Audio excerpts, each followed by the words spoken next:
Thank you, Commissioner. That would be on your desk. Thank you. Desk item number 1, and that is a transfer between major state categories, budget amendment for the Board of Education, and I believe Jane Towers is here to answer any questions that you may have on that. Before I forget, did we have another one of these for Jim, or should I? I got one. I put it back here. Got it, okay. Put it back here. So tonight we bring before you a budget amendment for your review and approval. This is transfer between several different categories. What we're finding this year is an increase in fuel costs along with an increase in salaries for our athletic trainers as well and maintenance. So we're going to have to factor that in the FY24 budget. I move to approve the transfer of funds between major state categories for the Board of Education as follows. Fixed charges to administration, $10,285. Instructional salaries to instructional other, $145,000. Instructional salaries to transportation, $350,000. And fixed charges and instructional salaries to maintenance, $300,000. Second. We have a motion and a second. Any discussion? So, just so I understand what you just said, I want to ask this question. Of course. All of these transfers, you're saying will be an additional charge in the 2024? We'll have to take it in consideration as we're building the 24 budget, correct? Because the increased fuel costs along with the increase in maintenance, costs are rising all the time, so that's going to be a factor that we're going to have to consider as we build the budget. Okay. All right. Well, we have a motion and a second. Any other discussion? Any questions? Seeing none, all those in favor signify by saying aye. Aye. Aye. Opposed? Abstained? So moved. 5-0. Thank you. Thank you. All right, thank you, Ms. Towers. Appreciate that. No, nobody. Oh, okay. All right, Commissioners, we have 6 pieces of new business, so if you want to turn to tab number 3. These are all action items, so tab 3, item 1 on page 1 is a support letter for the Bay Bridge Run this year, which is scheduled now for November the 12th, 2023. I'll move to execute the support letter for the Bay Bridge Run on November 12th, 2023. Second. We have a motion and a second. Any discussion? Seeing none, all those in favor signify by saying aye. Aye. Opposed? Abstained? So moved. All right, thank you, Commissioners. Item 2 on page 2 through 4 is the Kent Island High School Band Boosters request for a reimbursement due to the project at the high school that preempted their fundraising activities at the stadium. I move to approve the reimbursement of Kent Island High School band boosters in the amount of $1,082.65. Second. We have a motion and a second. Any discussion? Seeing none, all those in favor signify by saying aye. Aye. Opposed? Abstained? So moved. 5-0. Thank you very much. All right, thank you, Commissioners. Item 3 on pages 5 through 7 is a request from the Sudlersville Fire Company for the use of funds for a new fire apparatus. They're requesting an executed letter to approve the use of $36,000 annually from the Senator Amos 508 funding source, which is distributed to the county yearly from the state of Maryland. The cost of the new apparatus is just shy of $700,000, and the purchase does not require any additional county money. Before I make that motion, wasn't there also a request to have a letter of support so they could get the low interest, the 1% loan? As well? I don't believe. You might know believe something about so. this. No, I don't have that. It's funny is he's just freshly sworn back in. He can now answer that question. You're under oath still. Okay. This letter is basically what it's saying is we're trying to go after a 1% interest loan through the Maryland State Firemen's Association. We need a letter saying that we've exhausted all of our routes to get funding, and we need you all to say we're not going to give you any more money, and we can go after this loan and save us what 2 or 3%, depending on what we could get at a bank. Right now, the letter reads funny, but that's exactly how they want it. That we got that right from the what they call VCAF committee. That's how they want it. That's how they formulate their stuff. As long as And we're going after 75% is all we can get for the money. So So the way that's written is the way you guys want I it? just want to make sure. Yes, the way it was sent by, past Chief Blackston is the way it needs to be written. Okay. Not any change or anything, because, they look at it and this is just like a form letter that they wrote. Yeah, Chief Blackiston reached out, Okay. so. I move to execute the letter for the Sudlersville Fire Company to apply for assistance for a new 2023 E1 fire engine through the Maryland State Firemen's Association Volunteer Company Assistance Fund and use the yearly allocations from Senator Amos 508 funds. This purchase will not require additional funding from the county. Second. We have a motion and a second. Any further discussion? Seeing none, all those in favor signify by saying aye. Aye. Opposed? Abstained? So moved, 5-0. It just gives the public an idea how much this apparatus costs. Well, This is low. That's this, low end this there. is low. Really and truly, this is low, because now, our engine is $800 and some thousand, and we ordered it, almost a year and a half ago. Before you have delivery within a year. And now they're saying if you order one now, you'll see it in 3 years. So, and now they're gonna be between $1 million and $2 million. Because like a ladder truck or an aerial, whatever anybody in the audience would like to know, they're gonna be in excess of $2 million. I can almost bet on it. So, Are they, is Patriot Fire finishing it off? Meaning, no, we ordered it, they're an E1 dealer. It's no different than you going to a car dealer and ordering a Ford truck or whatever. They don't do anything with it there except letter it and maybe, but they do the service work on them. But they order for us and it's built in one place and goes to another place to get the finishing touches put on it. It'll finally come here to get lettered and all that stuff. and then if it needs services, it'll go back to It'll go back to, Patriot Fire. yes. Very good. Well, congratulations to the Thank you. Sudlersville Firehouse. Thank you. All right, thank you, Commissioners. Item 4 on pages 8 through 55 is the Sudlersville Senior Center roof replacement grant through the CDBG program.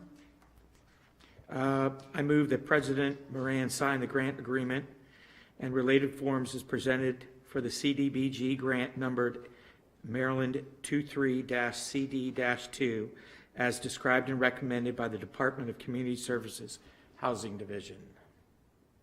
Second. We have a motion and a second. Any discussion on this item? Seeing none, all those in favor signify by saying aye. Aye. Opposed? Abstained? So moved, 5-0. Real quick, Ted, what is the expected time frame from the time the grant comes through and all that we'll actually be able to get it done? I don't have a schedule on that. I know the grant is $450,000, but I can get you a schedule when that's going to go. That's an old roof, right? That's the original roof on there? Yep. Yes, it is. Yep.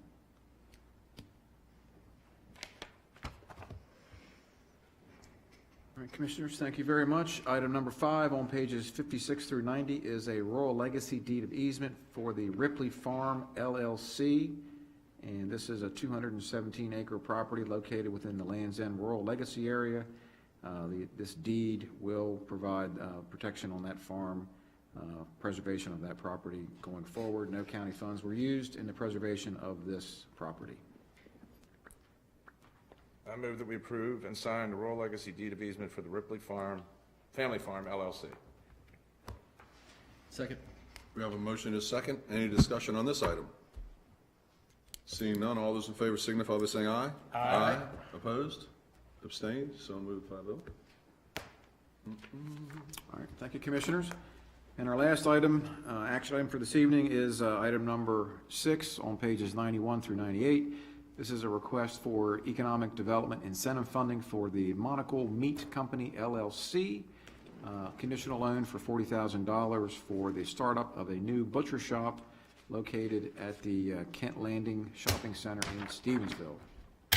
I move that we approve the disbursement of $40,000 from the EDIF fund to Monocle Meat Company LLC for the purchase of equipment to outfit a new butcher shop in Stevensville. The disbursement of funds is contingent upon a signed agreement between the EDIF Commission and Monocle Meat LLC, outlining the terms and conditions in accordance with the application submitted to the EDIF Commission.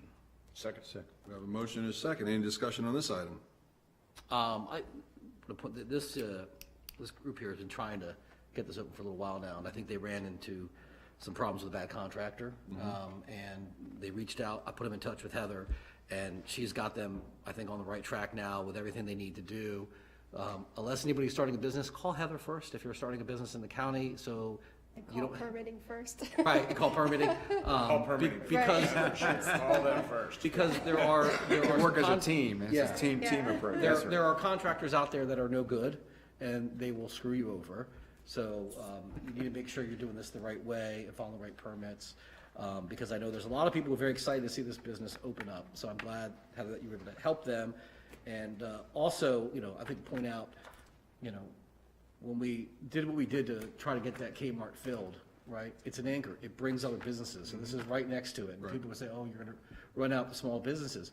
Target sells meat, right? But people are going to come here because while they go to Target, then they're going to go to Monaco Meat Company. And so I think, that was another great thing that we did as the last commission with Heather's assistance and planning as well, to get that space filled up with a business that then attracts other local businesses there.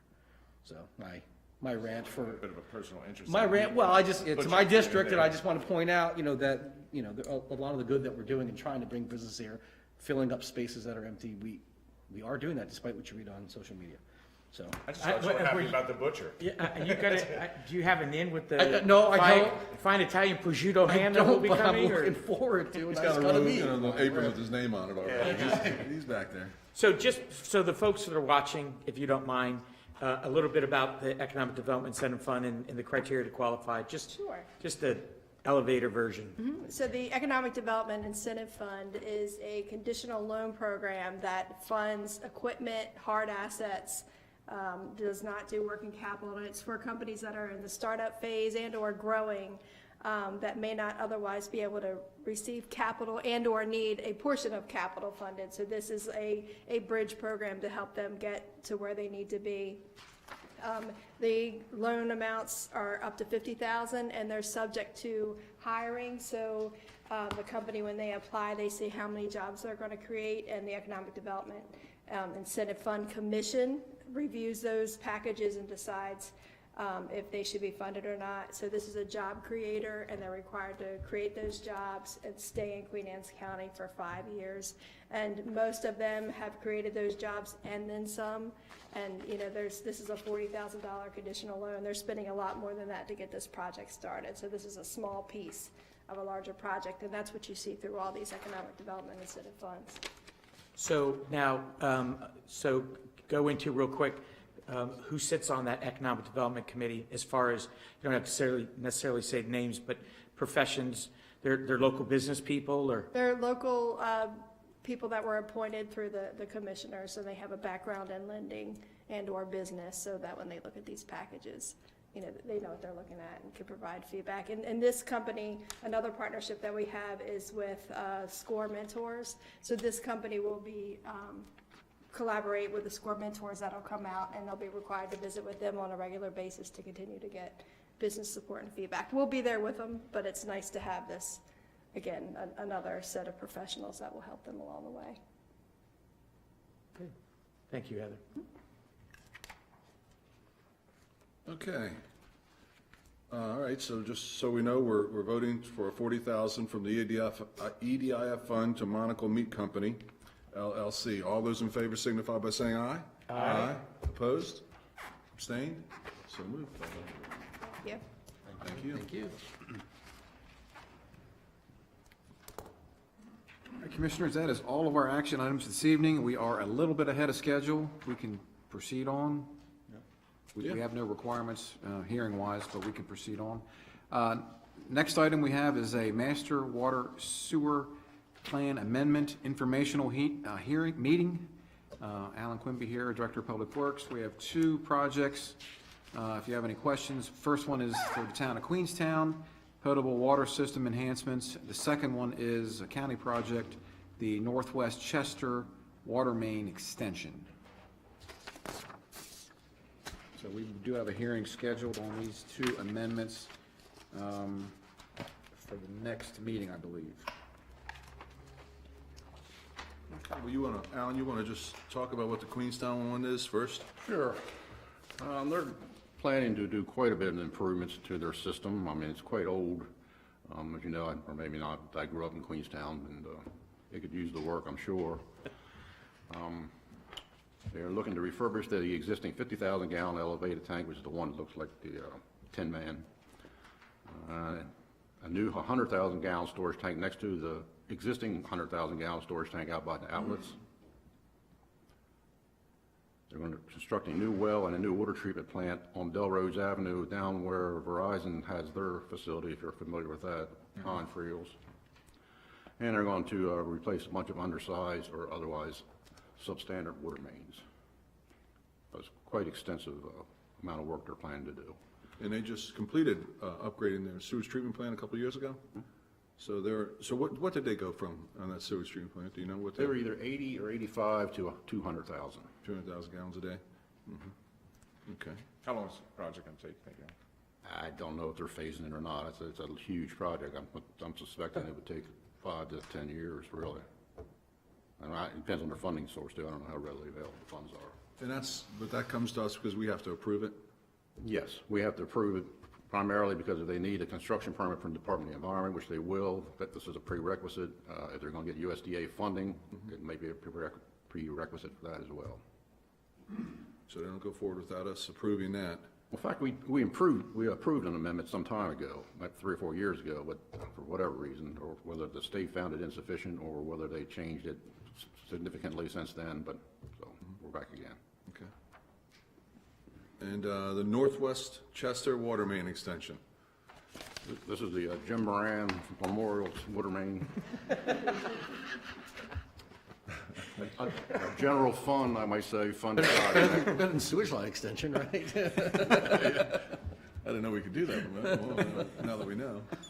This is a 8-inch water main from the intersection of what I call South Main Street and Casa Marina Road, which is the old road alignment, Route 18 road alignment, to Shopping Center Road, which is approximately 3,500 feet.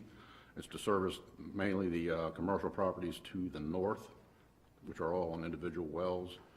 I mean, the water quality is okay, but they just can't meet fire suppression without it. Yeah. So we're going to have a hearing at the next meeting for this? Yes. Unfortunately, I won't be here, The but that one. 28,605, yeah. Can you bring a map to show everybody where these water mains are? Where they run this now? one is, you mean? Well, where do we have water mains running right now? Okay. And where don't we have? And, you know, I mean, I've also heard that we want to hook up both systems across the Kent Narrows. I'll see what I can put up, sure.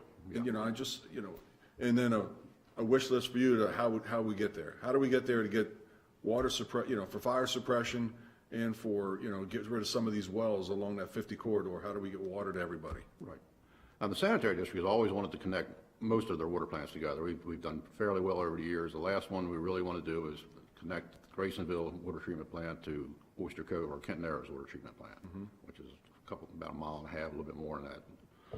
So once we have that, we have all the Route 50 plants connected, which is something that really needs You to have be done. redundancy. Yeah, we have redundancy. Ideally, we could put a tower on the Graysonville end and we've got towers on Kent Island and none on the Graysonville side. Well, I just, you know, I think it'd be nice to have the map showing it and then some budgetary numbers of how do we get there? If we phase it and just, Well, you have to decide what you want to do. I mean, you know, we've never had a mandatory hookup, and I'm not suggesting we want a mandatory hookup. right. So you can But put we a lot have of pipe we in have a there. hookup where if the well goes bad, you got to hook up. That is it, yes. But you can spend a lot of money on pipe and not get any revenue source from it, so you really have to be particular on where you start dropping pipe in the ground. But from a fire suppression side, though, and the requirements to have fire suppression, if you build something new or remodel something over a certain percentage, we're gonna have to have it there anyway. Right. Well, but for small uses, residential, whatever, you know, you can still use your wells for that. Right, no, I Right, get that, but I'm yeah, talking about commercial, Right, primarily commercial. this is a commercial area, what we're Right. talking about. I mean, they could do it too on site, much like Jody did with his hotel with that large tank, but it's certainly not cost effective, and you lose real estate and everything else. Yeah, we could have charged him the cost of that tank and he would have hooked up to our water. Well, I think we hook still up should to- do that. What do you think? All right. Since we got you up here, Delmarva Power. I noticed there's at least 2 different locations where they are stockpiling a whole lot of transmission poles. Really? So they don't come to us and say anything about what they're doing in the county? I don't believe they do. I mean, now all of this bush hogging they've been doing is they're clearing a pathway for them to put up these new transmission lines. And, you know, one of the problems we had on 18 was they put those transmission lines up between the Narrows and Dominion Road. Tornado. Well, no, I'm just saying, and now we're pinched. We can't enlarge the road without moving all these utilities. Right. So, you know, Todd, is there a way we can get them to come in and make a presentation on what they're, because it looks like they are gearing up. They're storing across from, Teddy Baker's, you know, I mean, there's a lot of them in there. And there's another location up north that they're storing. I know a lot of them, Jim, they're just, in a lot of instances, they're just replacing the old 40 and 60-foot wood poles with These, metal. yeah, but these are the big ones. Yeah, but I'm saying, you've got a lot of 60-foot. Well, just now on 18 at Bennett Point Road, they've replaced concrete ones with wooden ones. They cut the concrete ones in half, and then they put in a brand-new, 40, 60-foot wood one, you know, and hooked to it. But the ones that I'm seeing that are stockpiling is like what they have. On 301. Yeah, when you get up 301 all the way up there, and they're storing those in multiple locations. And I just, you know, if they've got a plan for the county, I'd like to hear, because. We can certainly ask them to come Yeah. in and present their capital Absolutely. plans and, you know, over the next couple of years, and, but Okay. I'll arrange something, have them come in. Yeah. Future meeting to make a So presentation on that, yeah. they don't have to come in for permits of any sort whatsoever, just because they're a utility? Not to my knowledge. No, they do not. So we don't inspect their footings, we don't do anything with they just come on in and do as they please. Nope, PSC, they're under Yeah. different. I mean, obviously had to have That's where we easement need from to landowners, other than that. vigilant, because the PSC is gonna get them sold. But what you gotta remember, well, see, this is all part of that. See, this is part of Yeah. electric cars, increased solar. Right. That's why I wanna know. You've gotta upgrade the grid to be able to carry that back and to be able to pick up the additional EV chargers that there's several Are bills gonna in be Annapolis right now, they're gonna start Fire requiring them on new department. homes. So, right now that grid is non-existent, so they're gonna have to do something. And it takes, I mean, it took them 3.5 years, I guess, almost 4 years to do up 301, so. And I think they're storing them, I think, on Green Spring, I think it is, That's a between, new substation going Right. in there, so I don't know what they're storing or what that's for. yeah, a new substation for what? I mean, you know, that's, you know. Like Commissioner Wilson said. Yeah. everybody So if we wants could, to go electric. let's find out what's going on there. Okay, No problem. all right. All right, any more questions for Alan on the water sewer plan amendments? That'll be here for a hearing in 2 weeks. Very good. Yep, All right, very good. Thank you. thank you, Alan. Damn, I didn't know I got a water line named after me. Damn, that's like getting your own little star, right? A walk of fame? That's right. Hey, Jim, I think he's joking. Huh? I think he's joking. Already got the plaque made. Yeah. Below ground. Okay. All right, Commissioners, we can move into our legislative portion of our meeting this evening. If you want to turn to tab number 7. First, we have County Ordinance 22-13, and this is for the rezoning of the 20 parcels of property that were subject of the 2022 comprehensive plan update. We had a hearing on this, and now we are, this ordinance is now ready for consideration and/or vote this evening. I move to approve ordinance number 2213 is favorably recommended by the planning commission for all the comprehensive rezoning requests and growth area rezonings as outlined in the comprehensive rezoning summary table to be approved and updated on the digitally referenced and geo-referenced Queen Anne's County zoning map. Furthermore, as required in 1822F, all rezonings are found to be consistent with the 2022 comprehensive plan as described in the staff memo to the planning commission. Second. We have a motion and a second. Any discussion? Seeing none, all those in favor signify by saying aye. Aye. Aye. Opposed? Abstained? 5-0. So, you know, just, and I want to say this, you know, Amy, you and your staff, thank you very much. You guys, Stephanie, you guys, you know, I know this was Absolutely it's a killed it. long time coming, but unfortunately, we're not done. This is basically just round one. There's going to be another round as they go through updating some of the zoning and other requirements. So there'll be a round 2 to this, and, you know, hopefully we'll have that done here within the next 6-7 months. Hopefully. I said hopefully. Right, yes, correct. Well, thank you very much on that. Thank you, Commissioners. Item number 2 is on pages 6 through 10, is the growth allocation petition for the armored storage on Kent Island. And this was the subject of a hearing 2 weeks ago for reclassification of 2.81 acres of LDA to intensely developed area on this particular property for the self-storage project as has been presented.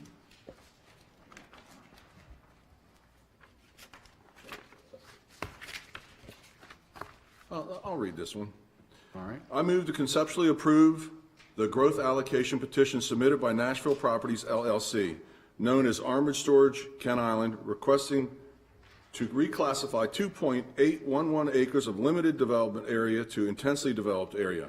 Furthermore, I request that the Critical Area Commission consider and process this petition as a refinement. In addition, the following conditions shall be included with this approval. And we are going to add one right off the top, that this project will only be 3 stories, not 4 stories.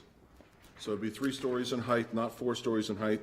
The applicant will dedicate resulting parcel 287, which is 1.464 acres, to the county for passive recreational use. The applicant deed restrict 5.987 acres of woodlands consisting of resulting parcel 351 located within the resource conservation area and limited development area for resource protection and passive recreation. In addition to normal stormwater management, the stormwater facility shall be tested for effectiveness on a regular basis in accordance with the testing methods approved by the County Department of Public Works with consultation with the Maryland Department of the Environment. There shall be no disturbance to the non-tidal wetlands on site. Provide a fence on the north side of the building along the adjacent property owner's property line. The applicant shall meet with the DPW and SHA to discuss future road widening that may be necessary in the event that the Shamrock Road overpass is ever constructed in accordance with the Kent Island Transportation Plan. Revisit the architecture of the building in accordance with the TC design standards to reduce the bulk and impact of the building by 1 floor, which we pretty much said that already. The view shed facing north from US Route 5301 is to be consistent with the second rendering provided on page 4 of Exhibit 5 of the growth allocation petition by utilizing the existing vegetation and enhancing the understory shrubs and canopy trees provided on site. Second for discussion.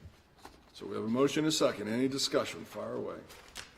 So the only other 2 things that I looked at, in going with what I heard in the discussions during the hearing, one is to somehow permanently protect the trailway there and/or reroute the trailway to get it off the road so it cannot be, no way, in any way, anybody on the trail be affected by traffic that would be part of the facility being there.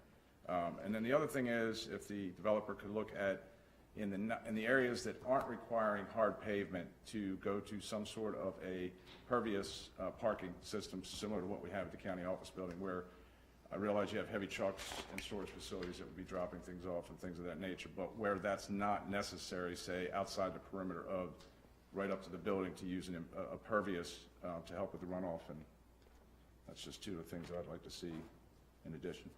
Okay. Do you want to make an amendment to that? I will amend it to add those 2 conditions. Okay. And Margie, did you get the conditions? Okay. So we have an amendment. Need a second on the amendment then. Need a second on the amendment? I'll second the amendment. Second the amendment. All those in favor of the amendment? Aye. Say aye. No? No. No? Aye. Aye. A no? Aye. An aye. 4 to 1. So the amendment will pass. Before we go on to the vote, is there any further discussion? Now, the process will go from us to the Critical Area Commission. Any further stipulations will be put on by the Critical Area, and then it will come back to us for a final No, approval. it comes back to Planning Commission.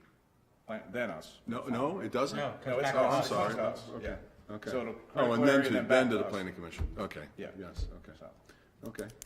All right, seeing no other comments, as the motion made, all those in favor signify by saying aye. Aye. Opposed? No. 1 no. Abstained? Nope, 4-1. All righty. Thank you very much.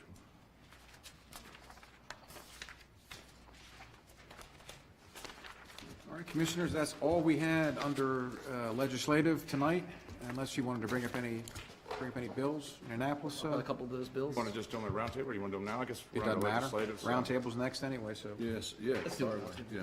Huh? No, let's do it now. Yeah, bring out the bills. I'd rather do that. So we have, there's a bill that was discussed that will be weighing in tomorrow at our Mako Legislative Committee meeting that I wanted to bring up here tonight with us because it's going to, we're probably going to take a stance different from what Mako is taking on this.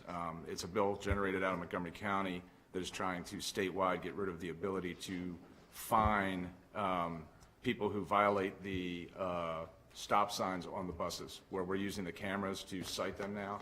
Montgomery County wants to make it so that you, statewide, want to make it so that your first offense is a warning, your second offense is a warning, and then the fines will be capped and reduced. And in our rural county coalition meeting, it was pretty much unanimous that that's ridiculous for us. We have weather conditions, and you know how many kids you got to get killed before you get a warning. So, yeah. You know, Montgomery County also holds the record, according to the wife, of most pedestrians hit every year in the roadway.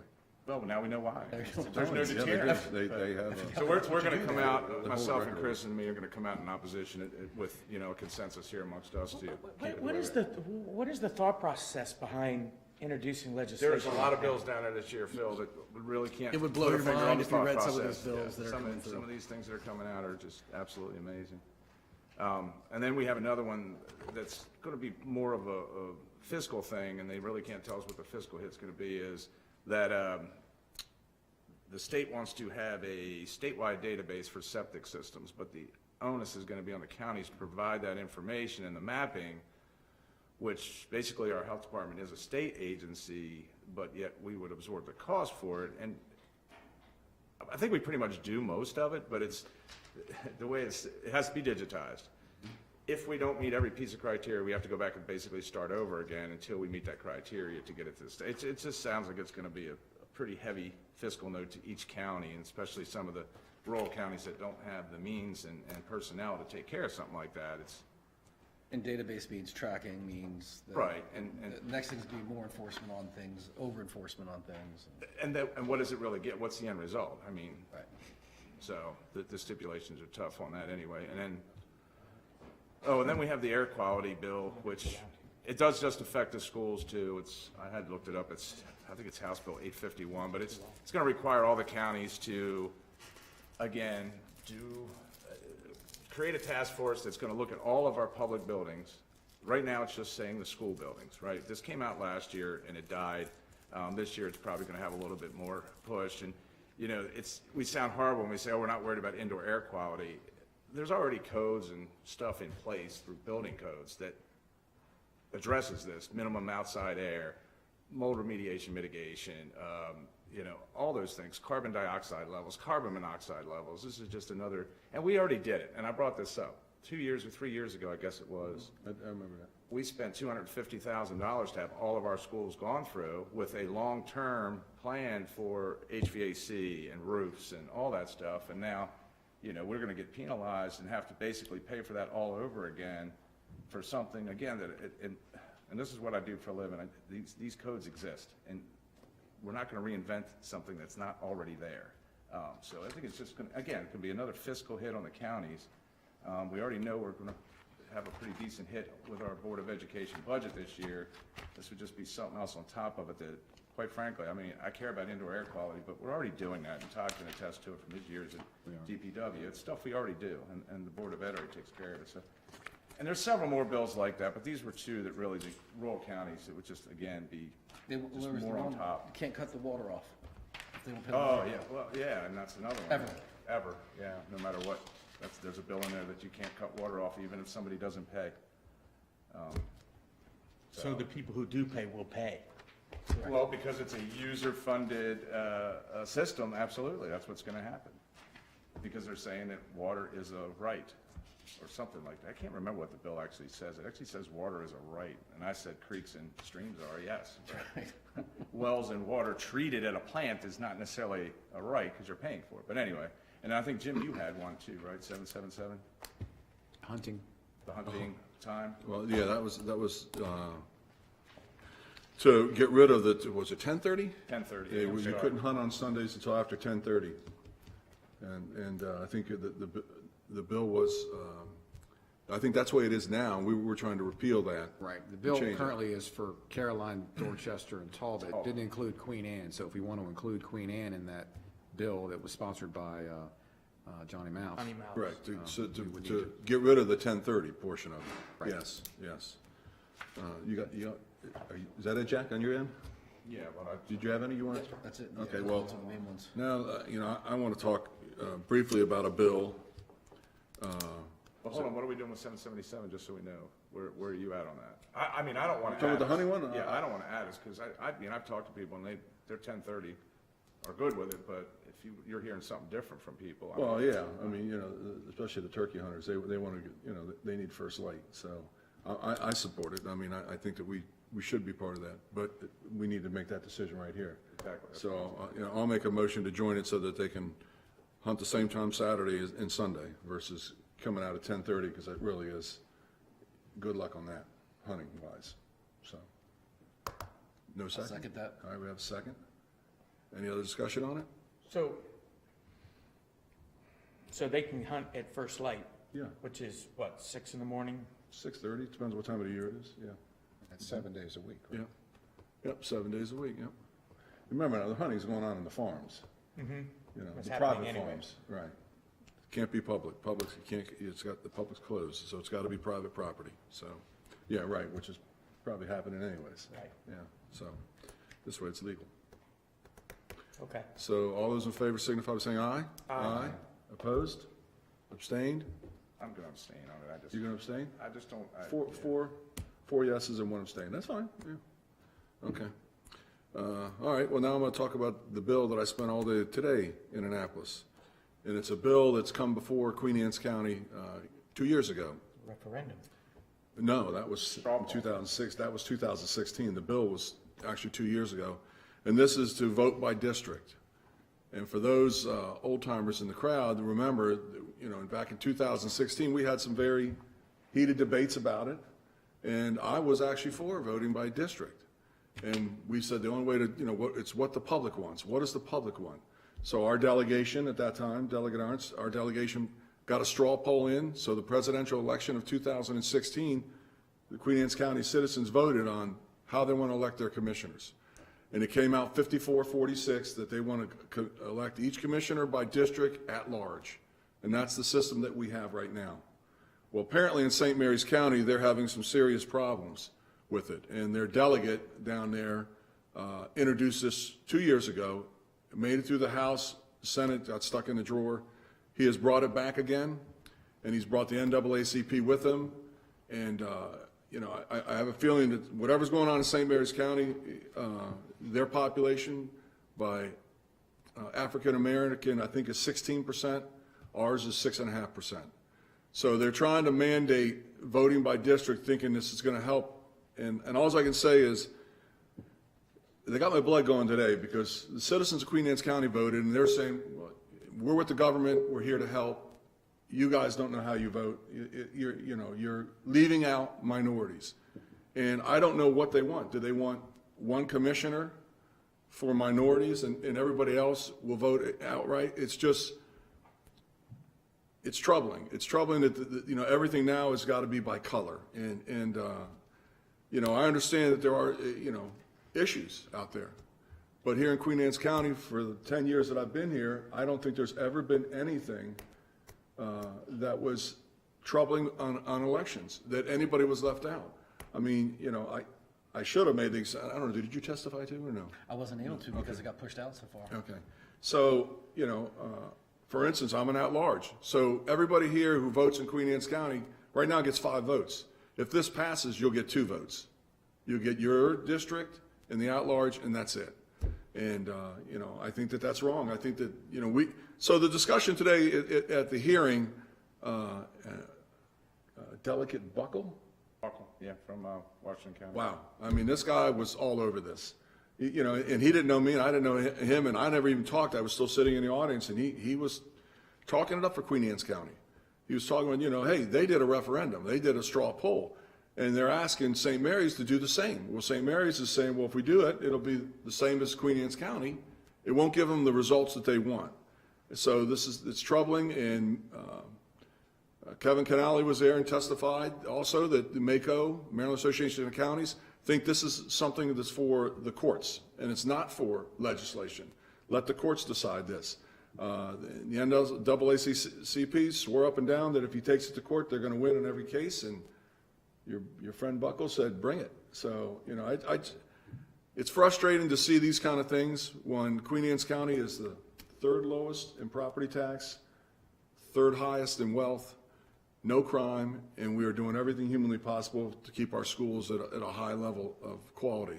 And for somebody to come and say, you guys don't know how you're running your county, that's just absurd. So that's where that sits, you know, and, you know, in the questions I heard there, I don't feel warm and fuzzy that it's not going to pass. So we'll see what happens in the Senate. Well, I think the biggest thing from a governance standpoint that it lends itself to, Jim, is part of it is that you want to increase representation, whether it's minorities, farmers, Right. I don't care what it is. Right. But you don't get that because you're basically creating an outlier that is 1 vote of 5, because it doesn't change the governance or how votes are taken here at this table. It's still, you need 3 to pass anything, right? Correct. So at the end of the day, if you get 3 that are just, say, the at-large, District 3 and District 4 decide, screw District 2 and District 1, for the next 4 years, if that's the case, then nothing gets done in District 2 and District 1. Right. So it lends itself better if we all work together as a county-wide to where I have to answer to the citizens on Kent Island. Because if I don't have to answer to the citizens on Kent Island, I'm going to worry about District 1 and District 1 alone. But I'll never get anything done. You see what I'm saying? Because do. I then know. you Yeah. 3 can just say, we don't care about that. We won't put all the money in Kent Island. And that's what I hear all the time is that's what happens, but it doesn't really happen that way. It's just that mindset, and that's why people think, oh, if I'm elected by district, I got true representation. Well, Washington But do you County and have true Allegheny, governing? they do the same thing. They get rid of the districts. So if this gets pushed down the 4 or 5 counties and they have to do them, they would, more than likely, they would just file for it to get rid of the districts, and then they're just, your 5, just. Five vote getters. No, it's Garrett is the other one. Washington Allegheny are okay, because they're. Okay, it is. But it would I be know your it's top 5 one of the vote western getters. counties, yeah. Garrett, yeah. So it would be your top 5 vote, you're right, that's what it'd be, so. So you could have You could 5 have guys 5 who from live all Kent next to Island, each other right. on one street. Correct. Who are your commissioners. And it used to be that way here in the county where the top 3 vote getters were your commissioners. And often because the majority of your registered voting population is at the 5301 split to the bridge, most of the north part of the county didn't get fair representation. All the more reason that we went to 4 districts to make sure that there was equal representation in the north part of the county.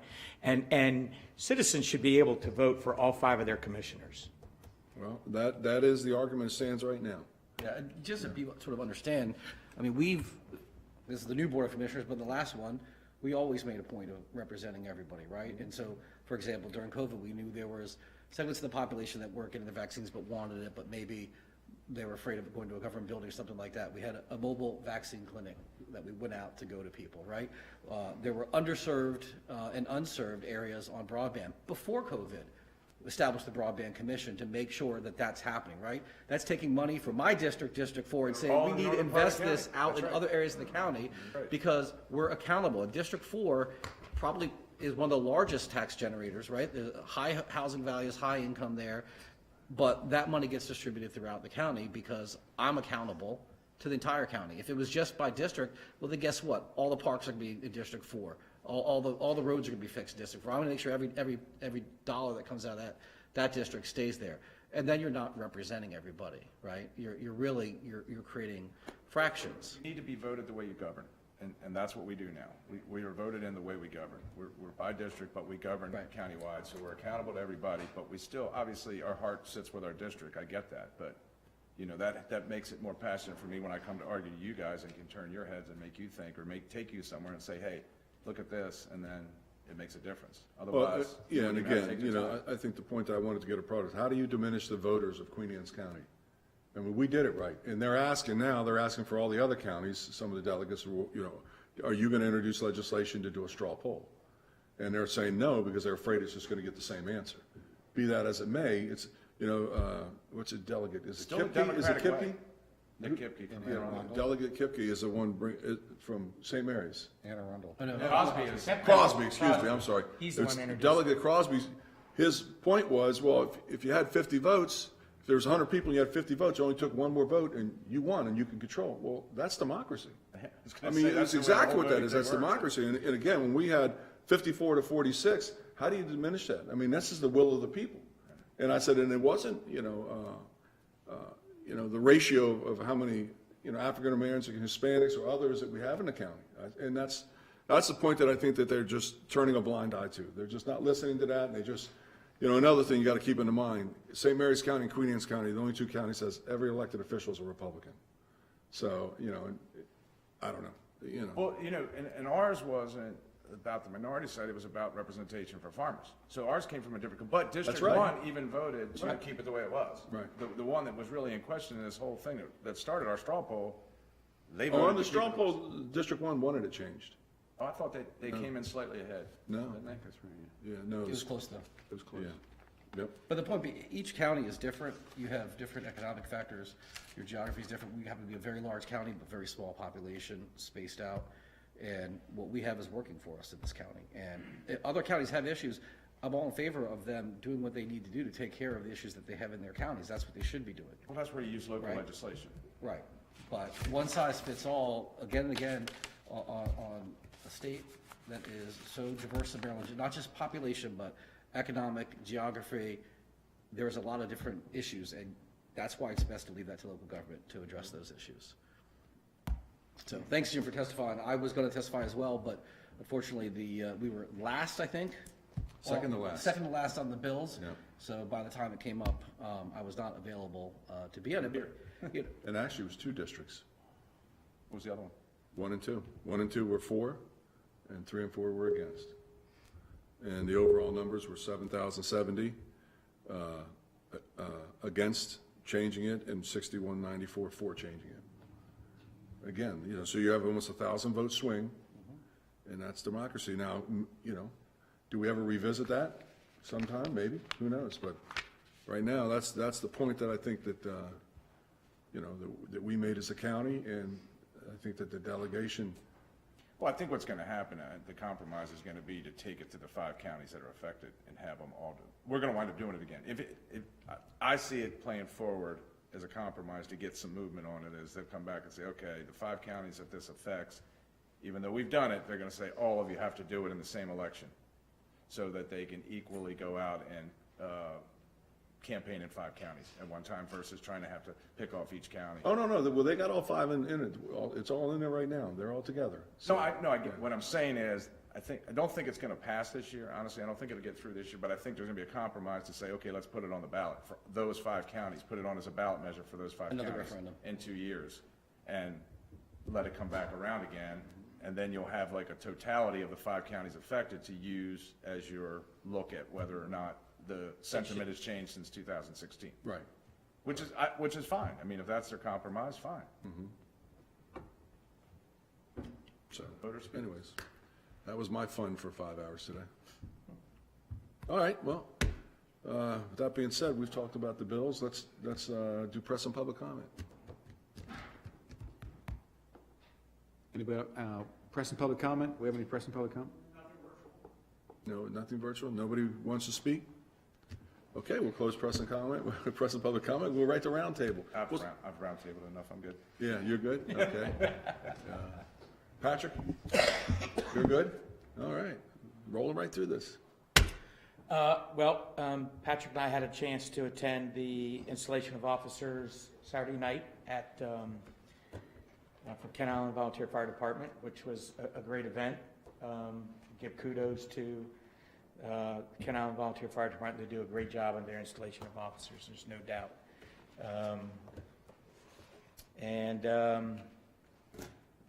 I guess that was it.